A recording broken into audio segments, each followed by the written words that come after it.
صل على محمد السلام عليك يا رسول الله السلام عليك يا حبيبي يا نبي الله السلام عليك يا رسول الله السلام عليك يا حبيبي يا نبي الله يا رسول الله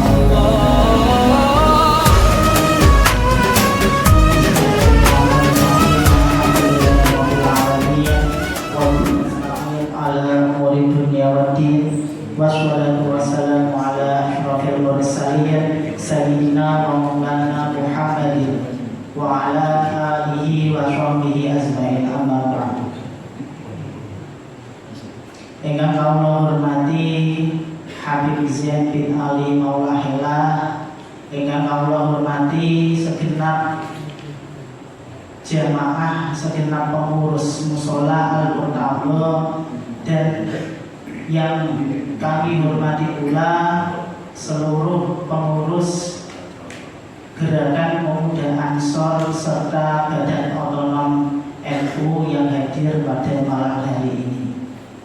Pertama-tama marilah kita panjatkan puja-puji syukur kepada Allah Subhanahu wa taala yang telah memberikan kita nikmat, terutama nikmatul iman wal Islam, sehingga kita bisa berkumpul pada malam hari ini.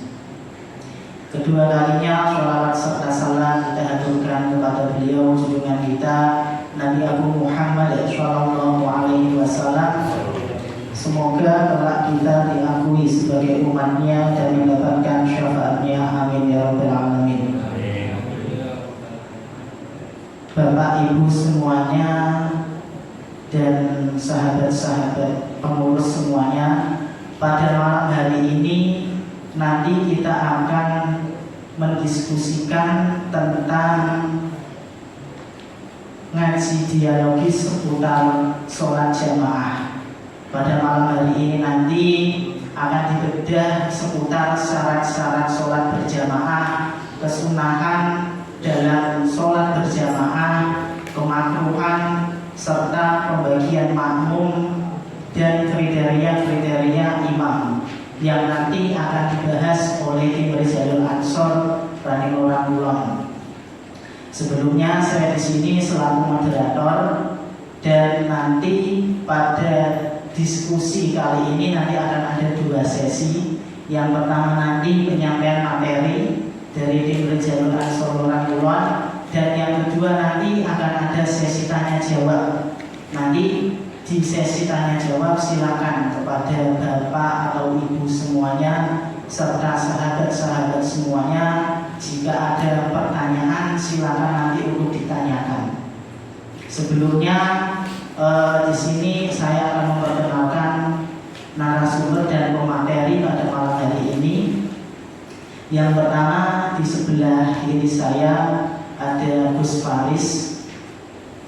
Selanjutnya di sebelahnya lagi ada Gus Abdul Fadli, dan di sebelahnya lagi ada Ustadz Aris.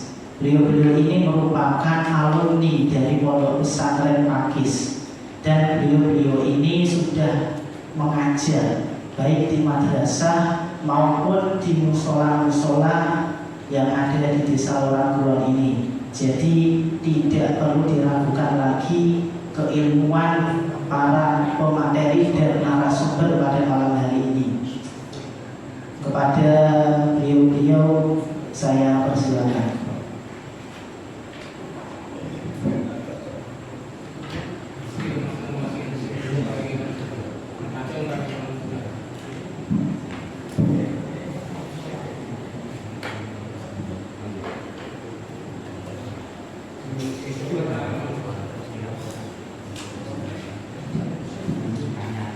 Assalamualaikum warahmatullahi wabarakatuh. Ingkang kula hormati Habib Zain bin Ali Maulahillah saha jamaah khatib, ingkang kula hormati kanthi para ketua saha pengurus Mushola Al-Murtado beserta jamaah sekitar, warga masyarakat sekitar Mushola Al-Murtado ingkang kawula hormati ugi para pengurus Ansor, Rijalul Ansor saha Banser Kelurahan Kulon.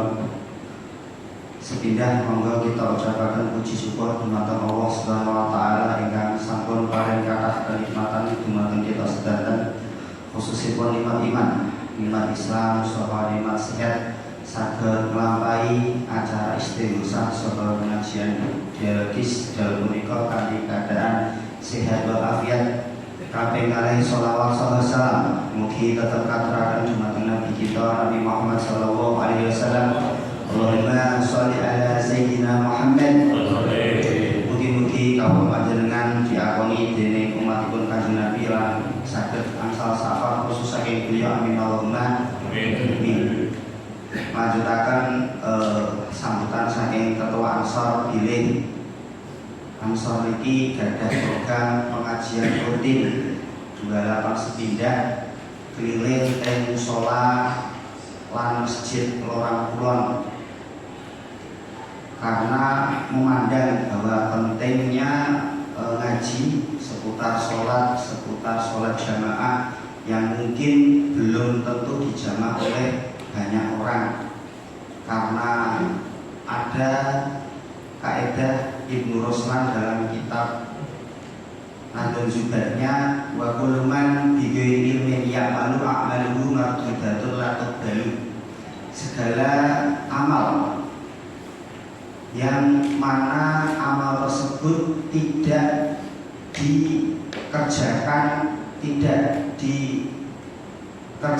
dengan menggunakan ilmu, tidak dengan pengetahuan, a'maluhu mardudatun la tuqbalu, semua amalnya akan ditolak. Sehingga melihat nadul ini, Ansor Kelurahan Kulon merasa bahwa penting kita memberikan edukasi seputar sholat jamaah, yang mana fungsinya yang belum tahu ini menjadi tahu, dan yang sudah tahu ini agar lebih tahu, agar bisa saling mengingatkan, sehingga amal ibadah yang kita lakukan khususnya sholat dan sholat jamaah itu betul-betul bisa sesuai dengan konsep yang digambarkan oleh para ulama dalam kutubul fikih. Ini yang mendasari kegiatan rutinan Rijalul Ansor. Mekaten pembukaan itu karena niki waktunya terbatas, niki kalau langsung mulai mawon seputar sholat jamaah. Sepindah pengertian sholat jamaah, dados jamaah itu artinya golongan, sementara pengertian jamaah itu menyambungkan sholatnya makmum dengan imam, menyambungkan sholatnya makmum dengan imam. Hukum sholat jamaah untuk sholat fardu selain sholat Jumat ini adalah fardu kifayah bagi muslim laki-laki mukim dan tidak ada udzur. Sehingga karena hukumnya fardu kifayah, wajib setiap desa ini ada sholat jamaah. Ketika tidak ada, maka seluruh penduduk desa tersebut dianggap berdosa.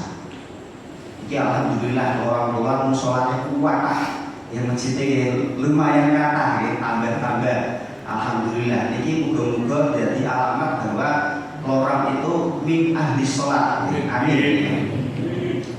Kaping kalih syarat sahnya sholat jamaah, karena ini ibadah harus ada persyaratan-persyaratan yang harus dipenuhi. Sepindah syarat sahnya sholat jamaah ini makmum harus berniat menjadi makmum atau berniat jamaah. Misalkan digambarkan dengan usolli fardhul maghribi makmuman lillahi ta'ala, yang biasa kita lafalkan di dalam hati, atau mungkin bisa usolli fardhul maghribi jama'atan lillahi ta'ala, usolli fardhul maghribi iktidaan lillahi ta'ala. Ini yang ringkes. biasanya lengkap sholat fardhu maghribi salah rakaat mustabilan kiblati keadaan makmuman ya, lillahi ta'ala atau jama'atan lillahi ta'ala atau iqtidaan lillahi ta'ala. Ini sama, bisa memakai salah satu tiga pilihan tadi. Yang kedua, tahu terhadap perpindahan rukun yang dilakukan imam, bisa dengan melihat imamnya, mendengar suaranya, mendengar suara orang yang menyampaikan takbir intiqalnya imam. Terus itu yang perlu kita perhatikan ketika kita sholat jamaah pada saat suara sir, ya, suara pelan, ya, misalkan sholat zuhur, sholat asar. Ketika ini makmumnya banyak, sementara kita berada di shaf belakang dan kita tidak bisa melihat imam, maka yang harus kita lakukan adalah tidak boleh rukuk, tidak boleh sujud asal. Karena kita tidak mendengar suaranya imam, kita tidak bisa melihat gerakan imam karena terpisah jarak yang jauh. Maka kita tidak boleh asal macamnya rukuk, macamnya iktidal. Ini saya malah macamnya salam dhisik kok.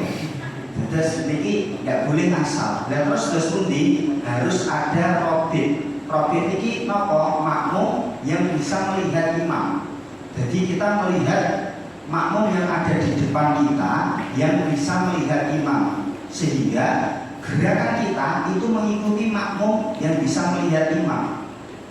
Jadi koyok-koyok makmum yang kita lihat itu koyok imam dalam gerakannya. Karena kita jamaah kudu ngarep imam, sementara kita tidak bisa melihat imam, maka yang kita lakukan adalah melihat makmum yang bisa melihat imam. Nek sholat sing jaher kados maghrib, isya, subuh, niki insyaallah biasanya wonten bantuan mikrofon ya, terus bisa mendengar. Tapi nek suara sholat zuhur dan asar belum tentu semua bisa mendengar. Kemudian yang ketiga, makmum harus menyesuaikan dengan imamnya dalam melakukan atau meninggalkan sunnah-sunnah yang jika tidak menyamai imamnya akan menyebabkan terjadinya perbedaan yang mencolok antara gerakan imam dan makmum. Dan terus sebagai makmum, perkara yang sunnah kok ini dilakukan imam, kita sebagai makmum harus mengikutinya. Ya, walaupun kalau kita sholat sendiri, misalkan tidak menggunakan atau tidak melakukan kesunahan itu, misalnya kita sholat subuh, ya biasa, ya warga sholatnya sebet, ya copot, sholat doa kunut-kunutan misalkan. Maka ketika kita jamaah, imam membaca doa kunut, maka kita harus menunggu imam membaca doa kunut. Orang tok langsung kita sujud. Atau mungkin sebaliknya, misalkan ya, dalam tasawuf awal ini sunnah, sehingga ketika makmum dengan ketika orang sholat sendiri tanpa melakukan tasawuf awal, sholatnya ini dianggap sah. Akan tetapi kalau kita jamaah, imam kok melakukan tasyahud awal, maka kita harus tasawuf awal. Tidak bisa kok, mau tasawuf sunnah kok tak langsung ngadekai, tanteni pada keadaan ngadeg. Tidak boleh, karena kita jamaah. Jamaah tadi pengertiannya menyambungkan sholatnya makmum kepada imam. Jadi ya kudu nganut. Imam ini ibarat sopir, ya kudu nganut. Atau misalkan sunnah-sunnah yang mungkin jarang kita lakukan, misalkan sujud tilawah. Jadi di sebagian pesantren kadang itu nek Jumat subuh, jamaah subuh itu sebagian membaca surat yang mana itu ada kandungannya sujud tilawah. Nek orang itu ya bingung, lu ngadeg kok langsung sujud, kaget, orang tahu sujud tilawah bisa. Jadi ini sujud tilawah itu hukumnya adalah sunnah, ya. Tetapi ketika kita sebagai makmum, imam kok melakukan sujud tilawah, maka kita harus sujud tilawah juga, ya. Harus melakukan sujud tilawah. Ini contoh-contoh kesunatan harus kita ikuti ketika imam melakukannya. Kemudian yang D, posisi makmum tidak boleh berada di depan imam. Boleh lurus dengan imam, akan tetapi hukumnya makruh. patokan posisi pada saat berdiri adalah tumit kaki. Terus imam dan makmum itu dianggap sejajar, itu patokannya adalah tumit kaki. Jadi bukan jari kaki yang depan. Nek jari yang kaki depan, nek imame wong kota, makmume wong gunung, itu ya sikile dru, ya. Engko ya ketok luwih dhisik dalam jari kakinya. Tapi yang dijadikan ini bukan jari kakinya, tapi tumitnya. Ini dalam keadaan berdiri. Pada keadaan duduk yang dijadikan patokan mendahului tidaknya itu adalah pantat, yang dijadikan tolak ukur mendahului tidaknya dalam posisi antara imam dan makmum. Jadi kita tidak boleh mendahului, ya, menyamai itu hukumnya makruh. Nek mriki insyaallah ya amal sedanten ya makmumnya jamaah kata terus mesti nggak ada yang mendahului di belakang semua. Kemudian antara imam dan makmum harus cocok dalam susunan dan bentuk sholatnya. Jadi harus cocok susunannya. Susunannya itu maksudnya berstudi dalam jumlah rakaatnya itu ya rukuke siji, sujude loro. Mergo ana sholat sing rukuke loro, sujude ya loro. Utawa sholat ora ana rukuke ora ana sujude. Jadi misalkan kita sholat isya, kita tidak boleh jamaah berimam ya, kita jadi makmum sementara imamnya ini sholat gerhana, tidak boleh. Mergo napa? Gerhana itu rukuknya 2 kali, sementara sholat isya itu rukuknya sekali. Ini tidak cocok ya. Berbeda ketika misalnya imam ini sholat isya delala makmume iki maghribe sholat qadha, maka ketika dia jamaah dengan orang yang sholat isya niku cara hukum jamaah sah. Kenapa? Karena runtutan sholatnya itu sama walaupun jumlah rakaatnya berbeda. Hukumnya tetap sah walaupun rakaatnya berbeda. Maka runtutannya padha, rukuke siji, sujude loro.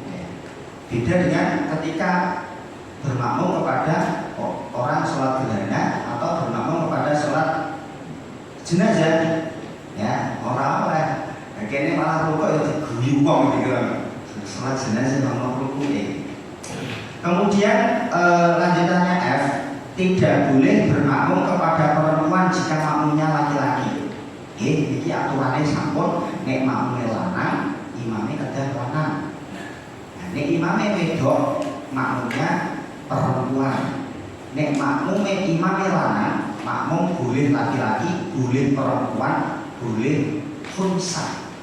Khunsa itu apa? Khunsa itu tiang sing asal kedadian itu punya alat kelamin 2, yang mungkin berfungsi dua-duanya secara bergantian atau mungkin berfungsi 1 tok tapi punya 2. Itu namanya khunsa. Dudu bencong itu digawe-gawe.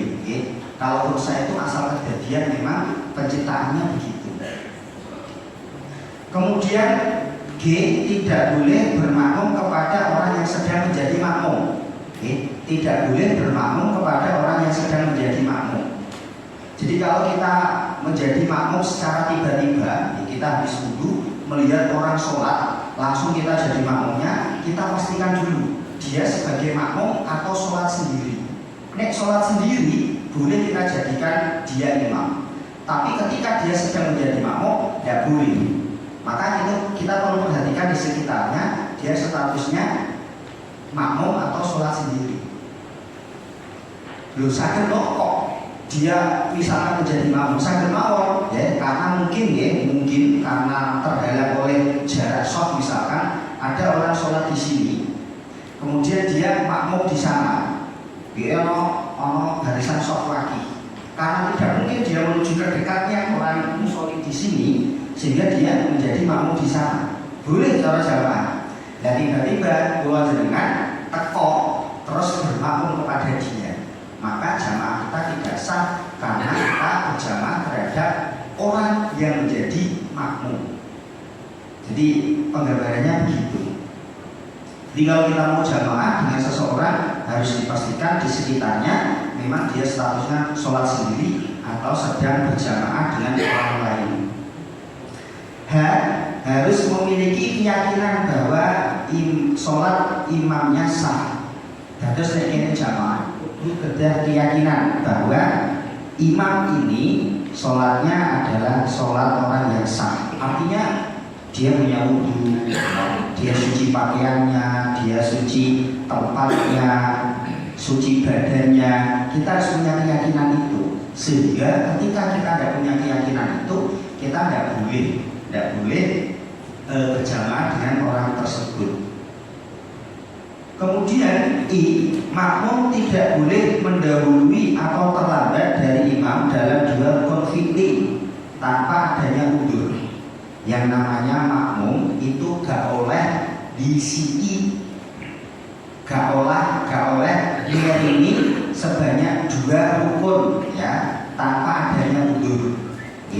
Jadi sebisa mungkin idealnya jamaah itu tidak boleh rukuk kalau imam belum rukuk.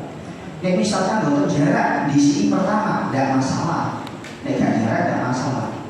Yang masalah itu adalah ketika kita gawe dolanan sholat, walaupun satu di sini tok itu bisa dianggap batal. Misalnya, imam sedang membaca Fatihah, membaca surat.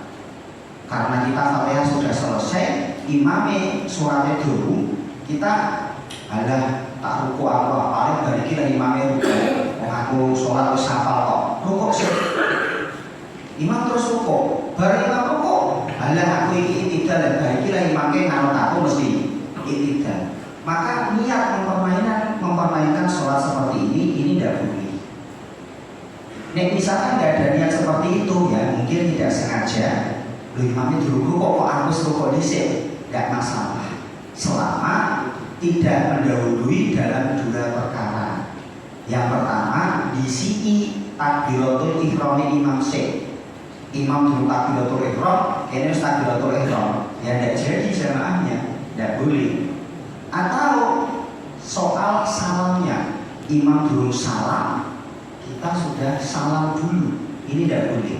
Jadi 2 hal ini tidak boleh didahului, baik ada udzur ataupun tidak ada udzur. Jadi kalau dalam statusnya jamaah tidak boleh, harus setelah imam. Kemudian imam tidak boleh seorang yang umi, sementara makmum seseorang yang sempurna membaca Fatihahnya. Umi adalah seseorang yang mencacatkan satu huruf dari huruf-huruf Fatihah. Jadi umi di sini adalah orang yang tidak bisa mengucapkan huruf Fatihah sesuai makhrajnya. Jadi misalkan ngomong ya dia tidak bisa ya. Misalkan di sini mohon maaf misalkan menawi wonten misalkan kados yang melu misalkan niku kan mengucapkan R itu kan tidak begitu jelas. Ketika orang ini menjadi imam maka makmumnya kok bisa sempurna membaca Fatihah, maka ini tidak pas. Tidak pas. Mergo yang membaca Fatihah sempurna ini harusnya lebih layak menjadi imam. Jadi seorang yang umi ini tidak boleh menjadi imam di saat ada makmum yang sempurna membaca Fatihah. Jadi ini harus ngerti. Misalkan mohon maaf ngapunten imamnya mohon maaf pelu misalkan, maka nek jenengan maca Fatihahnya secara sempurna ya aja bermakmum dengan dia. Jangan bermakmum kepada dia. Mergo cara syaratnya ini tidak tepat, ada yang dilanggar, yakni soal Fatihahnya. Berbeda nek imam membaca Fatihahnya sempurna, makmumnya pelu, tidak masalah. Kemudian 3, kesunahan dalam jamaah ada banyak. Di antaranya pertama berdiri untuk sholat setelah selesai iqomah. Jadi qomah di sholat, la ilaha illallah, kita langsung berdiri. Kita langsung berdiri. Ini yang paling baik. Jadi ketika qomat selesai kita langsung berdiri menuju shaf untuk melakukan jamaah. Kemudian yang B, meratakan shaf dan memerintah untuk meratakan shaf. Nah ini yang penting, bahwa perintah meratakan shaf itu tidak harus dari imam, makmum itu juga boleh, memperhatikan kanan kirinya, meminta kanan kirinya untuk meratakan shaf. Jadi tidak harus dilakukan oleh imam, ya, makmum juga terkena kesunahan untuk mengabari kanan kirinya agar shaf ini betul-betul urut yang rata. Kemudian C, bergegas mengisi shaf pertama. Jadi ketika melihat shaf pertama ini kosong, maka kita langsung bergegas untuk mengisinya. D, bagi imam disunahkan mengeraskan suaranya saat mengucapkan tasmih, takbiratul ihram, takbiratul intiqal dan salam. Jadi walaupun dalam sholat sir, sholat yang suaranya awam atau zuhur lan asar, ini imam disunahkan untuk tasmi. Tasmi itu sami Allahu liman hamidah secara keras, mengucapkan takbiratul ihram keras, mengucapkan takbir intiqal, berarti perpindahan dari rukun satu ke rukun yang lain, dan salam iki banter. Jadi ini makmum gak krungu ya kados wau, harus mengikuti gerakan makmum yang bisa melihat imam. Tapi nek krungu suarane itu boleh dia rukuk, dia sujud berdasarkan suara dari imam. 4. Kemakruhan jamaah. Kemakruhan jamaah diantaranya yang pertama, makmum berdiri sejajar dengan imam atau makmum berdiri di belakang imam melebihi 3 dhiraah, sekitar 1,5 meter. Oke, jadi ketika jenengan jamaah jangan sampai jarak antara jenengan kali imam itu terlalu panjang. Oke, jangan sampai melebihi 1,5 meter. Ini kaduse masjid utawa mushola sing wonten karpet, sing karpet ana tulisannya gambar mushola niku lho, pun kotak-kotak itu kok emote kula nek boten keliru niku 1,2-an. Terus itu tesih batas aman ketika digunakan untuk jamaah, jadi tidak terkena hukum makruh. B, sendirian dalam shaf, dhewean ing shaf. Jadi sebaiknya kita dalam jamaah itu shaf itu ojo dhewe, ya. Sehingga makanya ya terus nek ora dhewe piye, misalkan shaf pertama kedua wis kebak, ya, pertama kedua kebak, kemudian saya yang terakhir di shaf ketiga dhewean. Maka cara fikih itu kita disunahkan untuk menarik, ya, menarik makmum yang ada di depan kita untuk menemani kita. Ini nek makmumnya paham, ya, nek makmumnya tak paham ya aku ditarik, ya, gue ditarik mungkin lah apa sholat narik, ya aku ditarik orang paham kok, himpun sholat dirian. Tapi nek paham, makmum ketika ditarik biasanya makmum ini mengundurkan dirinya agar bisa bersama dengan musolli tadi yang sendirian. Kemudian C, sholat di atas imam. Imam di lantai dasar sedangkan makmum di lantai atas. Hal ini apabila masih bisa sholat di tempat lantai dasar atau sebaliknya. Dan ini problem kagem masjid, ya, atau kagem musola sing tingkat. Jadi sudah seharusnya bagi pengurus musola atau masjid sing tingkat itu untuk tidak membuka lebar-lebar lantai 2 sebelum lantai pertama memang betul-betul full. Mergo nek uang dibuka ini biasanya dominan dhuwur kabeh, kadang itu ngono, sehingga nek ngono itu terkena hukum makruh. Jadi idealnya memang ketika lantai bawah yang dibuat jumatan, lantai inti, maka sebaiknya harus difulkan dulu, dimaksimalkan dulu, baru yang atas diisi. Kemudian D, orang yang adil bermakmum dengan orang yang fasik, ini makruh. E, makruh menjadi seorang imam di saat para makmum atau jamaah tidak menyukainya. Jadi tidak boleh menjadi imam ketika imam ini tidak disukai oleh para jamaah. 5. Pembagian makmum. Pertama, makmum wafat. Makmum wafat adalah makmum yang cukup waktu bagi dia untuk menyelesaikan Fatihah.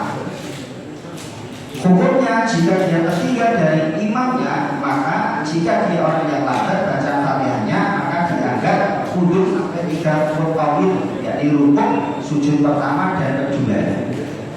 Terus ini yang perlu kita ketahui ketika di dalam sholat kita menemukan kasus imam itu baru maca Fatihah.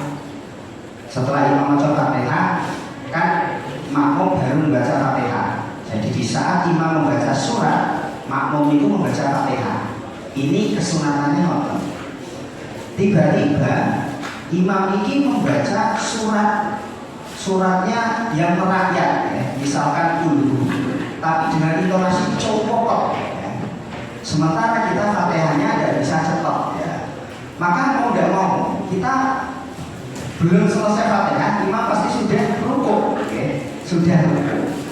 Maka apa yang harus dilakukan makmum dalam keadaan seperti itu?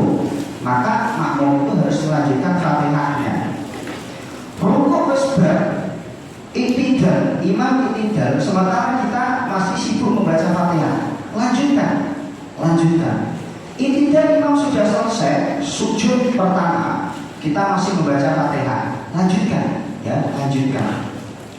Lanjutkan sampai ber-Fatihah. Ojo langsung lewat imam, karena pada kasus di sini makmum itu punya waktu yang lama sampai imam itu berdiri dari rukuk yang kedua. Jadi waktunya itu panjang. Rukuk, iktidal, sujud pertama, duduk iftirash, sujud kedua. Ono 5 rukun, ya. Rukun tau ini mau kelutok. Rukuk, sujud pertama, sujud kedua. Jadi makmum itu jangan terlalu cepet-cepet sampai melakukan Fatihah. Wah, itu tinggal pakai, tidak apa.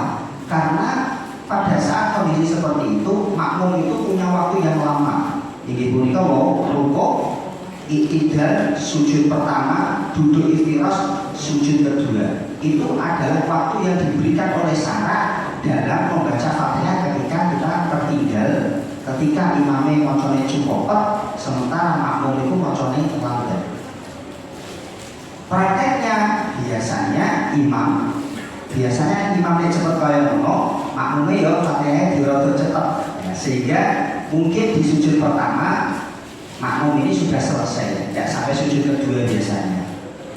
Jadi ojo langsung kedadapan terus krono ketinggalan tanpa menyelesaikan Fatihah, kita langsung mengikuti gerakan imam. Nah, ini tidak boleh kalau makmum muafik. Hal ini berbeda dengan makmum masbuk. Makmum masbuk itu apa? Makmum yang tidak cukup waktu baginya untuk membaca Fatihah setelah melakukan takbiratul ihram. Contohnya ngeten nggih, misalkan nggih jenengan delalah biasanya satu jamaah mergo karena ada suatu hal, mau tamu, wonten telepon misalkan, dadak jenengan jamaahnya radi telat. Sampai di musola, sampai di masjid, imam itu sudah membaca Fatihah. Jenengan di hadapan terus baru menjubar, jenengan berjamaah, posisi imam sudah membaca surat. Maka bagi jenengan yang harus lakukan adalah takbiratul ihram. Setelah takbiratul ihram ya dilakukan bersama dengan niat di dalam hati, langsung maca bismillah. Ya. Langsung maca bismillah. Tidak boleh baca ta'awudz. Mergo dalam kondisi seperti ini ta'awudz itu tidak diperkenankan. Ta'awudz itu sunnah, tapi dalam kondisi seperti ini, kasus kayak ini tidak. Jadi ketika dengan teko imam wis maca surat, ya, misalkan kul huwallahu ahad, misalkan dengan takbiratul ihram langsung maca bismillah, ya. Bismillahirrahmanirrahim, alhamdulillahirabbil alamin. Misalkan imam rukuk, maka jenengan gak usah suwe-suwe, langsung ikut rukuk, ya. Langsung ikut rukuk, ya. Ojo langsung kok tambah rong ayat, tidak boleh. Justru nek nanti jenengan nambah ayat itu dan jenengan tidak bisa rukuk bersamaan imam dan tidak bisa tumaninah bersama imam, maka jenengan dianggap tidak dapat satu rakaat. wong kadang itu sing kula sering jumpai itu ketika ini ngadeg imam rukuk ini gak langsung rukuk, sehingga ini yang mungkin kesalahan yang mungkin sering saya temui ketika imam ini sudah rukuk, makmum itu masih berdiri, ya masih berdiri, terus aneh rukuk, imam itu wis itidal, wis siap-siap ngadeg itidal. Maka di kasus seperti ini makmum ini tidak mendapatkan satu rakaat. Nah, saya ini dianggap entuk, terus dia kok gak nyauri sholatnya. Dan ini keliru. Jadi satu rakaat itu dihitung ketika jenengan maca bismillah, Fatihah belum sempurna, imam rukuk, jenengan langsung rukuk. Tumakninah bersama imam. Tumakninah itu antengnya anggota tubuh diqadri subhanallah. Subhanallah. Wes berarti sudah dapat satu rakaat. Nah, kemudian kasus yang selanjutnya adalah niku kan boten angsal maca bismillah, maca ta'awudz. Saiki misalkan dia niku boten sengaja maca ta'awudz. A'udzubillahi minasyaitonir rajim. Mergo sering lakoni kesunahan terus. Sering maca ta'awudz terus nek salat. Lah niku ora bismillah esok ta'awudz. Pada kasus yang pertama tadi, niku bagaimana? Maka ketika makmum tadi, makmum masbuk, wis ngerti imam maca surat, dia langsung ora bismillah malah ta'awudz, maka ketika imam ini rukuk, makmum tidak boleh langsung rukuk. Nah, terus apa yang dilakukan? Harus mengganti waktu yang digunakan untuk membaca ta'awudz dienggo maca surat Fatihah. Sing gawane ayat Fatihah itu kira-kira padha karo ta'awudz mau. Baru wis ganti baru boleh rukuk. Nek rukuke iso tumakninah karo imam, berarti dia dianggap mendapatkan satu rakaat. Nek ora iso tumakninah karo imam, berarti dia gagal mendapatkan satu rakaat, sehingga nanti dia harus nambahi satu rakaat. Iki konsekuensinya nek wis kedalu maca ta'awudz. Terus ta'awudz itu sunnah penting, tapi di posisi mana harus ditempatkan. Nek kondisi kados wau langsung bismillah. Niki kagem makmum masbuk. Niki sing kadang niku ora rukuk bareng imam, engko pokoke langsung imam tahiyat akhir niki kan tahiyat akhir. Niki sing kadang niku tasih sing ditemui.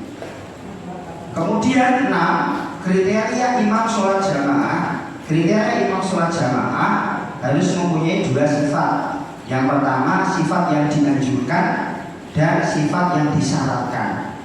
Sifat yang dianjurkan ada 6, yakni pertama harus ahli fikih. Yang kedua ini ahli qiraah. Ahli qiraah ini bisa orang yang hafal Al-Quran atau tidak hafal Al-Quran tapi bagus bacaan tajwidnya. Yang ketiga warok, berhati-hati dalam mengamalkan agama. 4 sinun, ya, umurnya lebih tua. 6 nasab. Ini nasab di sini adalah keturunan orang yang mulia. 6 hijrah. Nah ini sampun boten wonten. Orang yang ahli fikih lebih didahulukan menjadi imam walaupun tidak hafal selain Al-Fatihah, mengalahkan yang ahli qiraah yang ilmu fikihnya sedikit. Dan terus imam sholat, khususnya sholat jamaah, itu yang paling penting itu adalah paham tentang sholat jamaah. Itu yang paling penting. Kemudian dia bisa membaca Fatihah dengan baik. Walaupun orang hafal surat-surat lah, itu lebih diutamakan dibandingkan orang yang bagus bacaannya, hafal Al-Quran, tapi soal ilmu tentang jamaah itu minim. Mergo kenapa bisa begitu? Mergo rukun qauli yang berupa ayat suci Al-Quran di dalam sholat itu mau Fatihah toh. Sehingga ketika ada seseorang iso maca Fatihah tapi ora hafal surat-surat dan dia paham seputar jamaah, maka dia lebih didahulukan mengalahkan orang yang bagus bacaannya, hafal surat-surat banyak, tetapi pengetahuan tentang fikih jamaahnya dia minim. Kemudian B, tadi sifat yang dianjurkan. B, sifat yang disyaratkan ada 5, yakni tidak hadas kecil ya, harus betul-betul suci ya, tidak hadas kecil, tidak hadas besar. Kemudian tidak ada najis di pakaian dan badannya. 4, tidak meninggalkan i'tidal dan tumanina di dalam sholat walaupun sholat sunnah. Maka tumanina itu rukun. 5, tidak meninggalkan membaca Fatihah sementara dia mampu membacanya. Jadi ini adalah persyaratan yang harus dipenuhi sebagai seorang imam ya. Nek B, imam dan makmum kudu iso kabeh. Untuk yang A itu anjuran-anjuran yang lebih diutamakan adalah tadi paham tentang ilmu perjamaah dan hafal Fatihah lebih diutamakan dibanding tidak paham tentang ilmu jamaah tapi dia hafal surat-surat banyak. Maka ingkang saged kula sampaikan nggih menawi wonten khilafipun, menawi wonten kelintunipun kula nyuwun agung pangapunten saking kawula. Wassalamualaikum warahmatullahi wabarakatuh.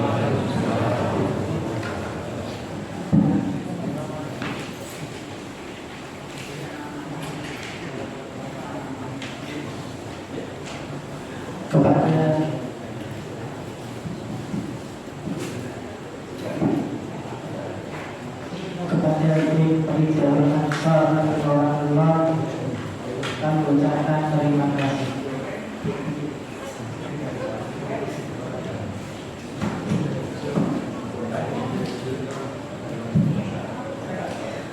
Mendapati sesi yang kedua, sesi tanya jawab, saya persilakan kepada Bapak atau Ibu atau sahabat-sahabat semua yang mau bertanya, saya persilakan.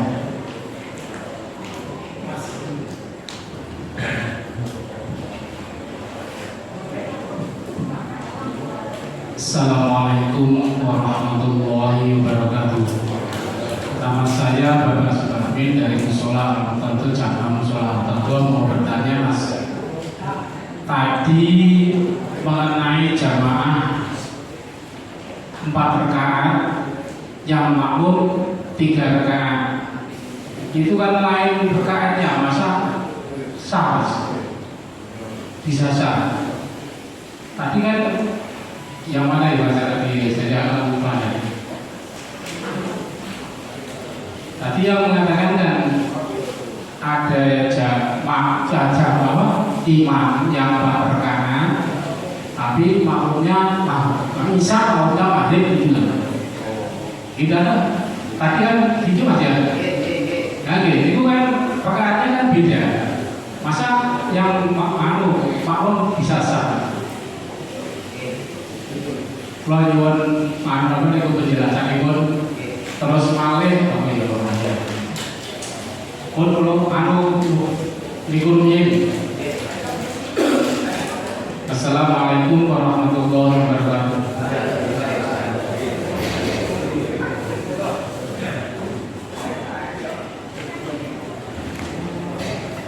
Assalamualaikum warahmatullahi wabarakatuh. Nama saya Bapak Sutrisno. Mengenai syarat sahnya sholat jamaah, ini yang huruf G. Tidak boleh bermakmum kepada orang yang sedang menjadi makmum. Misalnya ada contoh makmum yang telat ketinggalan misalnya 2 rakaat, akhirnya dia tambah 2 rakaat, terus ada makmum datang mengikuti imam yang telat tadi, bolehkah itu? Padahal mereka tadinya kan makmum. Ya, yang pertama. Yang kedua, masalah umi.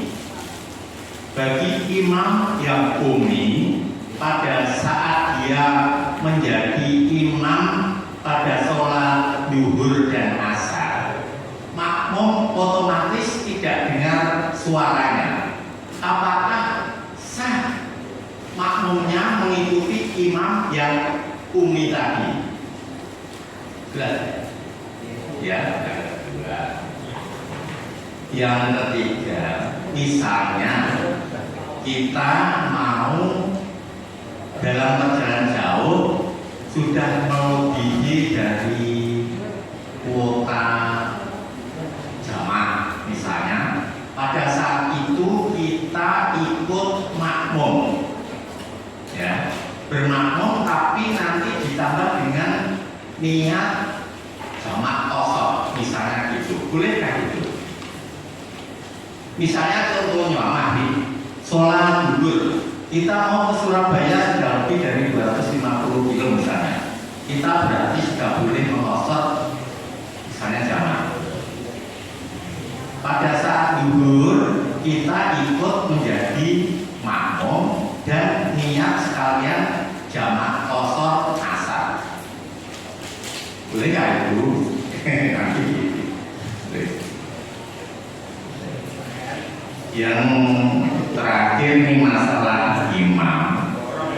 Padahal di sini itu imamnya yang asli itu Bapak Haji yang baru ke tanah suci. Kadang di sini itu seadanya. Padahal di sini itu syaratnya harus banyak seperti ini. Misalnya seadanya imam yang sekiranya dia mampu di dalam bacaan-bacaan surat-surat rukunnya sholat, boleh ya itu. Nah, yang terakhir ini di dalam bacaan surat pendek kadang imam itu membaca ayat. Contohnya kalau saya dengar itu gini, di sholat subuh itu hanya di tengah sholat, di tengahnya surat Al-Baqarah tidak sampai selesai kan berarti ayatnya ayat. Ada yang beberapa surat, misalnya surat pendek, surat Al-Ikhlas dengan surat Al-Nas. Bolehkah imam membaca surat-surat seperti itu? Terima kasih. Wassalamualaikum warahmatullahi wabarakatuh.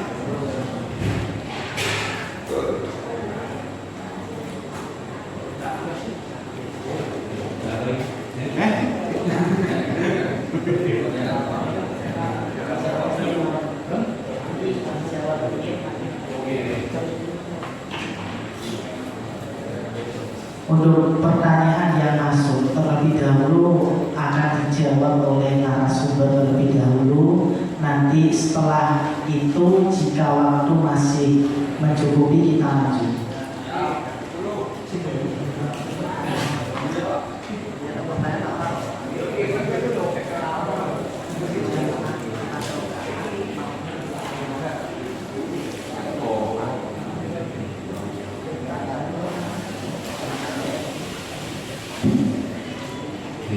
langsung lawan di Ampun.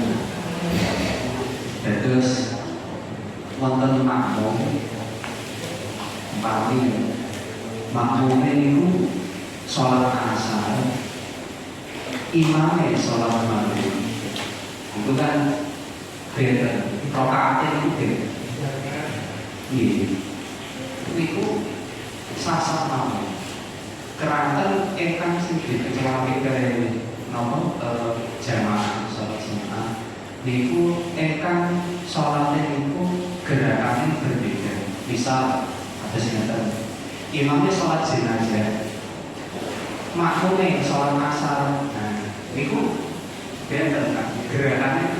Sing ingkang buatan kene itu harus nek umpami makmum niku sholat asar, imamnya sholat maghrib, niku makin solusinya makin wonten kawin. Contoh gitu, umpami jejer kula iki Gus Agung iki dados imam sholat maghrib. Kula tasih gadhah tanggungan qadha badhe sholat asar. Kalau nggih makmuman mawon kalian bisa lakukan. Nah, makanya di kula ini sabda sama, makanya nambeli sing rakaat ingkang sing tasih kita.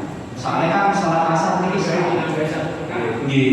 Terus sampame kita malih gentos. Makmume niku sholat imamnya itu sholat subuh. Imamnya itu sholat subuh. Nah makmumnya sholat isya. Biasanya mau pada siapa? Oh kan bisa tuh yang berarti kan ya dan imamnya sholat asar, imam sholat asar, makmumnya sholat maghrib. Dan juga kan, nah berarti kan makmumnya merangkum, imamnya kan dengan kamu. Imamnya dengan salam, tapi makmumnya salam sholat tiga rakaat. Apa tempatnya apa? Oh, imamnya kontrapom, tapi makmumnya tasik gajah. Terus imamnya dari kampung. Oh, imamnya dari kampung. Imamnya merangkum. Iya. Di rakaat sama tiga rakaat. Nah imamnya 4 rakaat, makmumnya 3 rakaat. Oh, makmumnya 3 rakaat. Oh, gitu. Nah ini ku makin makmumnya dikatur ngeten. Terus milih kalih. Misal, terus imamnya itu sholat asar atau sholat isya, makmumnya sholat maghrib 3 rakaat. Nah, mestinya makan itu kan makmumnya itu rakaatnya lebih sedikit timbang imamnya. Niku wonten kalih sabar dene napa pas tahiyat terus sing napa makmumnya pas posisi tahiyat ngeten. Terus imamnya ngadeg. Niki kula pikantuk milih kula ngentosi imam ngantos salam. Utawa kula mufaraqah terus salam nggih. Atus ngoten.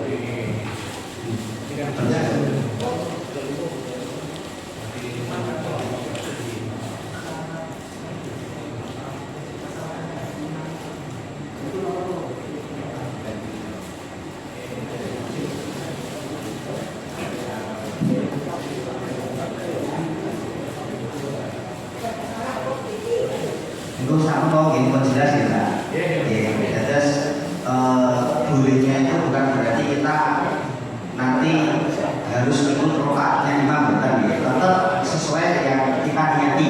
Memang itu ya kudu tetap telu, ya. Imamnya kalau imamnya sholat isya bukan berarti kita mau nambah syarat, bukan ya. Tetap walaupun jumlah rokaatnya berbeda, ini jamaahnya tetap sah. Tapi sebaiknya nek bahasa sah. Tapi sebaiknya yang baik itu memang sholatlah jamaah dengan orang yang sesuai jumlah rakaatnya dan jenis sholatnya. Ini kan mau bahas soal sah bukan itu. Terus umi ini punya tadi. Ini bukan soal masalah sholat dalam keadaan alon-alon atau banter. Bagi masyarakat di situ kan konvertos. Ngapunten misalkan si A iki mau sing umi. Wes ngerti, wes kesuwun, maghrib yo mesti ngoten. Didadekno guartine dhuwur utawa asar. Kan boten ngerti, nggih. Tapi walaupun tidak tahu, kan sebagai makmum kelas ini adalah yang sing bacaane umi. Nggih. Niku boten asal wong jenengan kelas, saya bisa baca Fatihah sempurna. Sementara niku umi, tidak boleh. Jadi harus ngerti walaupun tidak diwujudkan dalam bentuk macamnya ganter, Pak. Tidak boleh.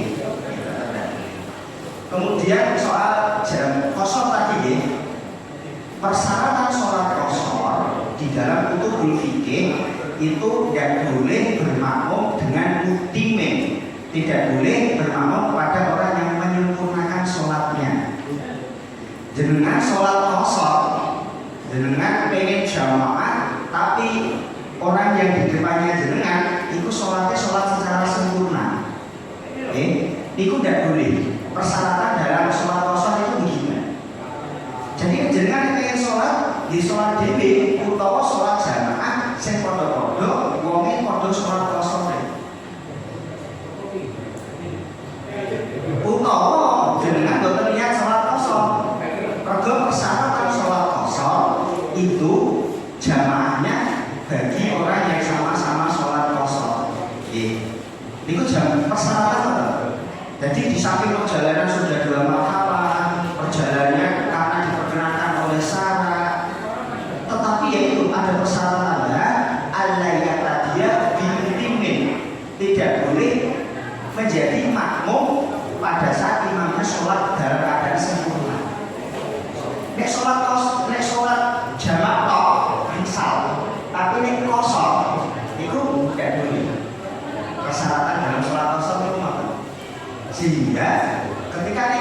jamaah pilihannya juga boleh makmum utawa imam sing padha-padha kosore utawa dhewe ora kosor nek pengen jamaah. Tapi nek maksa jamaah kosor ini boten masalah karena persyaratan sholat kosor itu al-layat tadiya intimin tidak boleh ikut kepada orang yang menyempurnakan sholatnya. Contohnya itu di dalam sholat zuhur 4 rakaat, makmum mengikuti 4 rakaat sesuai dengan imam. Tapi dia punya sudah pasti misalnya ke sana, misalnya jarak jauh. Melanjutkan surat jamaahnya harus mengikuti pada saat imam tadi apa nanti harus sendirian. Itu kasusnya juga misalkan kalau di Surabaya, Ya. terus Sholat zuhur berjamaah. Kan ya. Kalau dia sholat jamaah itu kan harus dimulai dari niat yang pertama. Itu pada saatnya makmum itu yang pertama baru ditambah dengan apa? Jamaah atau nanti sholat tadi bilang jamaah. nek persyaratan jamaah itu hanya di awal. Nek sholat yang kedua, itu niat biasa tidak masalah. Misalkan yang ini, usolli fardhu dhuhri majmu'an bil asri jam'at takdimin, ya, lillahi ta'ala misalkan ya. Itu adalah niat yang pertama. Niat sholat yang kedua, tidak dikasih jamaah tidak masalah. Misalkan ya, usolli fardhu asri lillahi ta'ala kok. Tapi yang bagus dikasih. Waktunya masih di waktu zuhur. Belum kira, sampai itu harus di waktu yang pertama. Ini waktu kedua jenenge jalan akhir nanti. Boleh. Jadi niat pertama waktu mau tak contohnya usolli fardhu dhuhri majmu'an bil asri jam'at takdimin. Iki jamak tak ya, lillahi ta'ala. Sholat pertama. Sholat yang kedua usolli fardhu asri lillahi ta'ala. Nek sing apik ngoten usolli fardhu asri majmu'an bil dhuhri jam'at takdimin lillahi ta'ala. Itu sing apik ngoten. Tapi nek boten menyebutkan di niat sholat yang kedua ya masalah dalam jamak takdim. Biarpun syaratnya tidak terpenuhi, tapi tidak boleh dikosor. Nek jenengan berjamaah dan boleh kosor nek namanya sholat sunnah. Nek sholat DP asal usolli fardhu dhuhri majmu'an bil asri jam'at takdimin maksuratan lillahi ta'ala. Maka jenengan sholat asar karena jenengan tidak mengikutkan jamak takdim, tapi kosornya tetap diikutkan. Usolli fardhu asri maksuratan lillahi ta'ala. Harus maka sholat asar itu harus berbarengan dengan takbiratul ihram.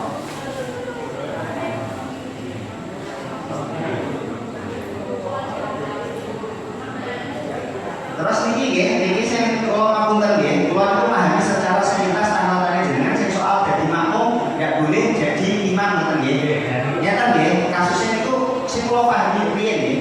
Jadi pertama, dia niku adalah makmum masbuk, makmum sing gak lengkap rakaate. Wis berarti sholat isya nggih kok menangi mong rakaat kok nggih. Setelah itu kan salam. Setelah dia salam, maka statusnya dia sholatnya sendirian. Sholatnya munfaridan. Bukan sebagai makmum, munfaridan sehingga dia bebas menjadi imam atau tidak. Ketika imam sudah salam, kan dia pun nambah rakaat. Dan ini bahasanya dalam wakil dia sholatnya munfaridan sendiri, tidak jamaah. Sehingga ketika ada orang ingin menjadikan dia imam, boleh. Yang nggak boleh itu statusnya masih makmum dimakmumi. Di dalam hati kan tidak munfarid. Loh, nggak ada munfarid kok dia nggak jamaah kok Pak. Kan dia harus hilang Pak status jamaah. Kok imam wis salam jamaah kali sinten? Kan betul ngoten. Nggih. Terus ketika imam sudah salam, maka jamaah itu sudah hilang. Bahasa jamaah itu sudah hilang. Jadi ketika di sholat dhewe ana sing dadi imam, maka yang harus dilakukan oleh orang tadi sing sholatnya orang loro itu niat di dalam hati, niat itu dari imam. Nek orang niat sholatnya tetap sah, tapi orang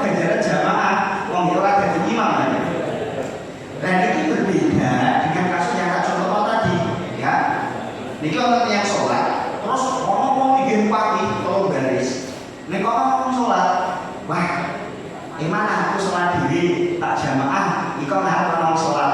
Nah, kan jamaah. Di tengah-tengah ini saya jamaah, aku tetap berwudu. Wah, dia mana sholat diri tak jadi doa konsen yang itu jadi imam. Wah, oleh karena dia sama saja berimam dengan makmum. Ini seharusnya saya sholat ini. Nek wis ucul atau sholat namanya munfaridan. Maksud nggih? Tapi makmum tadi memberi tanda kan kok di gawe gini. Soal memberi tanda itu bukan sebuah keharusan, Pak. Apalagi ngapunten kadang itu sok-sok nek wong malah kadang kuwatir. Opo ya? Lha malah justru gerakan itu bisa membatalkan sholat.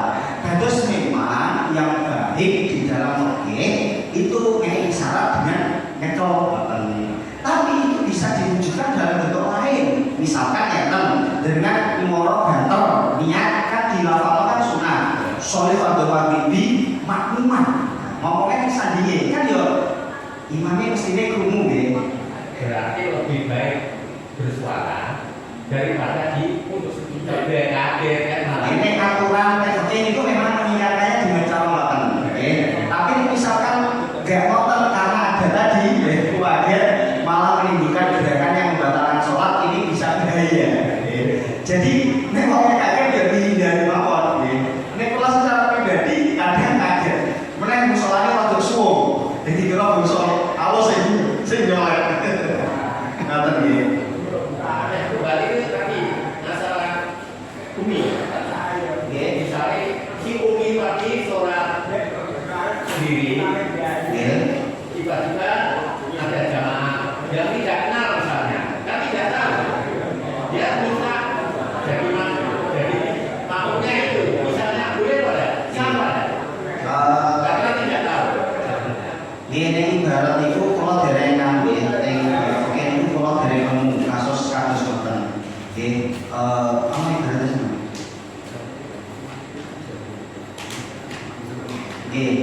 Terus biasanya karena ini sholat sir tidak tahu, biasanya di sepuluh lah.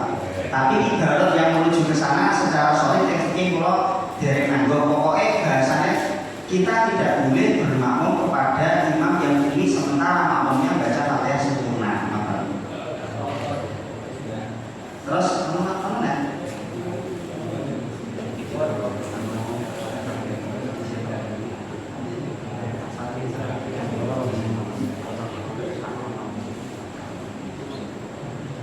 Ini hanya kan terus ini hanya yang dianjurkan bahasa yang lebih berat.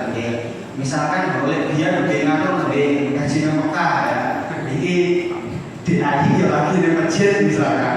Ya sakmane misalkan. Dan masalah yang penting yang nomor 2 itu Pak harus ditetapkan. Artinya ya butuh hadas ya, baik hadas kecil atau hadas besar. Ini mau anjuran. Jadi kalau bahasa yang lebih berat itu adalah yang ahli fikih. Terus ini hanya anjuran. Artinya misalkan pokoknya dia nanti sholat, ini rukunnya kayak gini, ya sudah cukup Pak. Tapi kalau bahasa lebih baik anjuran, itu yang lebih paham tentang fikih. Ini oh ini jalur bel ya berarti Pak. Jalur bel. Nasi surat aja kok harus jadi. Ini juga foto jadi pasangan Pak.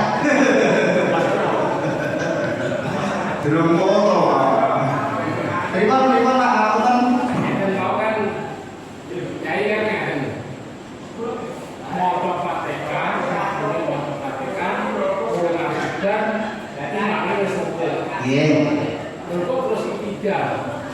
dalam itu kan sebenarnya kan mengikuti imam. Itu hukumnya pripun dengan kasih 3 rakaat itu niki makmum masbuk apa makmum mafek? Masbuk nggih. Makmum sing nomor pinten? A apa B kok sing nomor 5 niku?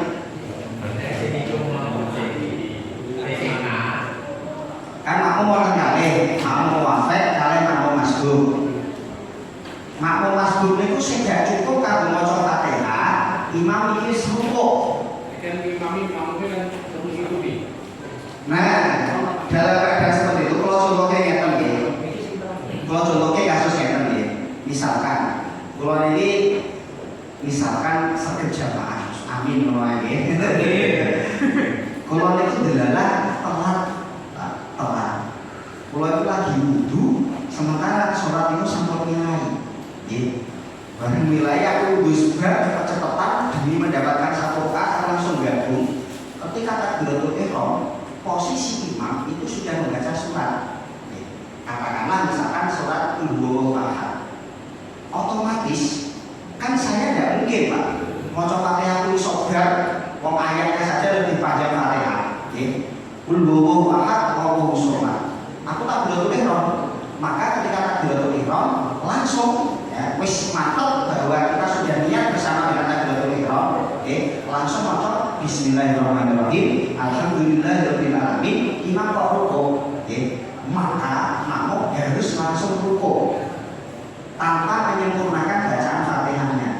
Nah terus Fatihah itu ditanggung imam. Itu nek kasus kaya telat. Telat. Hal ini berbeda. Ini sama-sama kasus ini ya. Hal ini berbeda ketika saya sudah masuk sholat. Misalkan rakaat kedua ini. Kalau derek kayak rakaat pertama rakaat kedua. Harusnya tugasnya makmum ketika imam membaca Fatihah, tugasnya makmum adalah mendengarkan bacaan Fatihahnya imam. Dungono ya. Pastikan Fatihahnya benar atau maksudnya. Baru setelah imam sudah selesai, tugas makmum membaca Fatihah. Imam tugasnya membaca surat. Nek surat itu imam makmum sudah Fatihah, tugasnya adalah mendengarkan bacaan suratnya imam. Tapi nek imamnya macane surate kulhu, sementara makmumnya maca Fatihah, meneh maca Fatihah alun-alun maka imamnya macane lunde cepet maka ketika di rakaat kedua ini imam sudah selesai membaca surat dan dia sudah rukuk, makmum tidak boleh rukuk sebelum Fatihahnya sempurna. Nah, sampai kapan batasnya? Rakaat kedua. Rakaat kedua. Melune kayak rakaat pertama lho Melune kayak rakaat pertama. Delalah biasanya macane surat Ad-Duha atau Al-Ghasyiyah, beda macane kudu. Isine cuma tekol. Kan ketinggalan makmum. Secara ayat beda. Al-Ikhlas itu 4, Fatihah itu 7. Wes beda. Nah, makmum ini belum selesai baca Fatihah, imam sudah selesai dan dia rukuk. Maka dalam kasus ini imam itu nek rukuk, yo sambil rukuk melanjutkan gerakannya seperti sholat. Makmum ini tidak boleh rukuk sebelum Fatihahnya sempurna. Mergo iki makmum muafak, dudu makmum masbuk. Kasusnya. Mergo iki makmum muafak. Jadi iki melanjutkan Fatihah sampai kapan batas Fatihah ini ditoleransi oleh syara sampai imam bangun dari sujud kedua. Jadi dulu rukuk iktidal, sujud pertama, duduk iftiras, sujud kedua. 5 rukun ya, atau bahasa dalam pakai 3 rukun tawil. 3 rukun sing jadi imam makmum tidak boleh rukuk ketika Fatihah belum selesai pada kasus makmum muafak. Kudu disempurnakan. Imam pripun nanggung sholat imam makmum Loh kan, betul apa sih ditanggung apa? Fatihah sempurna kok. Kan dia lanjut Fatihah, baru Fatihah wis bar, Fatihah wis bar. Sementara imam duduk iftiras misalkan, ya makmum memang ya langsung rukuk, iktidal, terus nyusul gerakan itu ya sujud iftiras. Tidak ada yang ditanggung imam pada kasus ini. Wong iki melakukan secara sempurna. Mau waktune ketinggalan sithik banget. Ngaten nggih. Kasusnya sholat tarawih sing cepet pripun iki? Kan 2 rakaat. Itu gimana? Wah, Ini kalau tambahin ngerti ini dados solusinya cara ngamukan. Kados tiang orang nek salate ora cepet kok, ora patek cocok. Nah, saya malah. Terus nek kasus kados wonten biasanya kan nek macane cepet wonten iku maca surat cepet niku kan salat tarawih. Terus solusi niku makmum ketika imamnya contoh imamnya dugi ayat Malik Yaumiddin. Kula sebagai makmum, contoh, kula sebagai makmum, kula mau Fatihah mboten apa? Ya, kula mau Fatihah sekiranya dados nek dugi napa imamnya mau sholat, betul? Imamnya sampun mau sholat, makmumnya modern. Nah, mata itu kan buatan kagungan. Ada sematan tangkap enak. Berarti imam dereng selesai Fatihah. Makmum baca Fatihah. Menunggu sampai imam selesai Fatihah. Iku sama siku orang biasanya nonton. Kata si imamnya kan biasanya kan cepat. Umpami jejere kula kan saya cepat ya tapi Kami sama masalah bacaan surat pendek itu berapa surat atau berapa ayat itu memang boleh? nek kados surat maksudnya selain Fatihah wonten itu cuma sunnah. Oh, berarti misalnya 2 surat atau 3 surat boleh. Kados saya masih Ayat juga boleh. nun. Berarti umpama Allahu Akbar. Namun kesunahan orang kados mau sholat.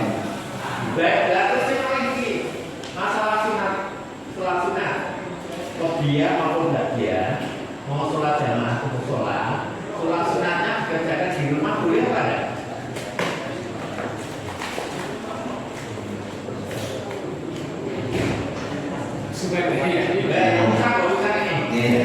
Boleh dan itu lebih baik Pak dikerjakan di rumah dalam rangka terhindar dari pamer di negeri. Makanya kita harus husnuzon ya kalau mau ngerti kok orang sholat sunnah ya kita harus husnuzon kalau sholat itu sisi rumah gitu ya. Pada kebiasaan sholat maghrib itu kan ada kopiah. Tapi kopiah itu guyur makat jadi sebagian itu tidak melakukan. Ini benar sakit apa ya saya. Dan soal sholat tarawih itu idealnya memang imam makmum itu baca Fatihahnya setelah Fatihahnya imam selesai idealnya. Tapi mergo macane cepet sakiul qiraah macane cepet ya tidak apa-apa ketika makmum membaca Fatihah di tengah-tengah Fatihahnya imam.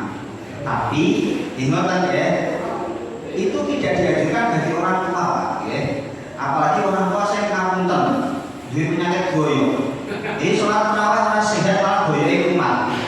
Nah, betul saja jamaah pada sholatnya kalau imam itu kecepatan Pak. Imam boyo sholat itu bagiannya tenang kok ganjaran malah kok boyo. Ngaten nggih. Niki ngapunten nek ajeng dilanjutaken kita Ini yang ini untuk kasus. Nah, sholat jamaah bisa umpama bisa ada sholat asar, asar jamaah, tapi makmumnya imamnya itu lupa ternyata 3 rakaat. Tapi makmumnya itu ada yang ingat, semuanya lupa. Ada yang ingat beberapa orang, terutama yang paling jauh lah itu paling jauh sudah diingatkan tapi makmumnya nggak ingat. Terus yang belakang pun kan sudah selesai mau ayat akhir, padahal dia masih ulang 1.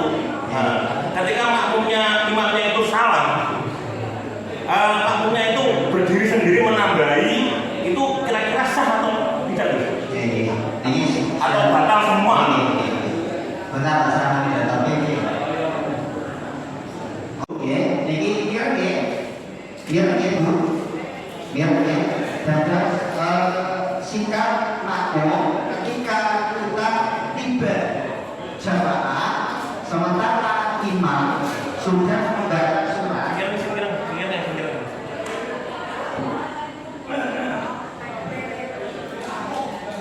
Dan terus ketika kita jamaah, kita akan jamaah menemukan imam sudah membaca surat, imamnya harus membaca surat, kita lebih tinggi, niku langsung maca bismillah, nggih. Maca bismillahirrahmanirrahim, alhamdulillahirabbil alamin al-ayat. Sakuwate sampai kapan? Sampai imam niki ruku. Nek imam ruku, Fatihah jenengan durung bar, langsung derek ruku. Lah kurangane piye? Ditanggung imam. Nggih. Jadi nek jenengan nemoni jamaah nggih kados wau, nggih jenengan tekone telat, sementara imam sampun sholat, imam wis maca surat. Maka jenengan derek niku langsung maca bismillah, terus melanjutkan ayat Fatihah. Kok durung bar imame kok wis ruku, maka seketika itu jenengan langsung ikut ruku. Ngoten nggih? Saya jelas ya Ibu? Jelas ya. Terus yang kedua apa? Nah, soal soft kosong, ya.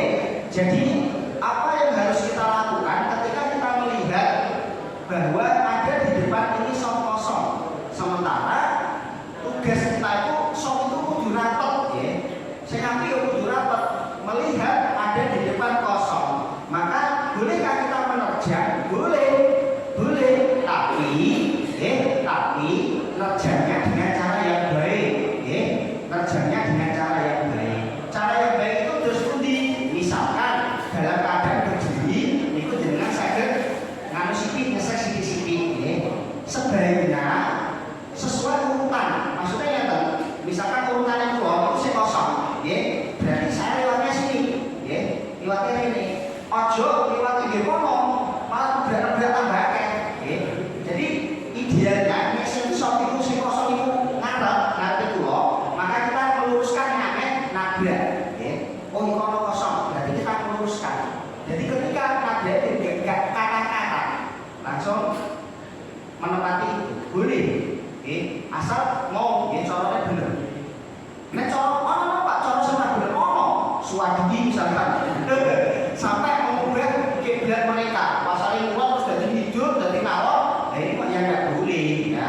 Jadi boleh terobos, tapi dengan cara yang baik, ya. Syukur-syukur kita misalkan amin, ya. Ini yang maklum sedih, apa sedih terobos ya kudu paham. Mergo kosong-kosong itu kesalahan makmum yang sudah sholat tidak memfungkan soft yang kosong. Jadi ini bisa dengan cara misalkan amin-amin ajil teng ajil. Boleh misalkan ucapkan amin-amin, oke. Jadi jenengan boten sakwate kok sholat kok diterjang. Tidak masalah, demi ada sholat, nggih, demi ada sholat. Termasuk pada kasusnya hal ini sama dengan misalkan ya tadi, kalau contoh lucu tapi ini wakian ini terjadi di tengah-tengah sholat makmumnya ini nonton, terus dibuat tapi orang kuat, ya. Tentunya semua berontak ini metu, terus pokoknya dibuat orang kuat akhirnya yo keluar suara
ngerti ya Allah alam.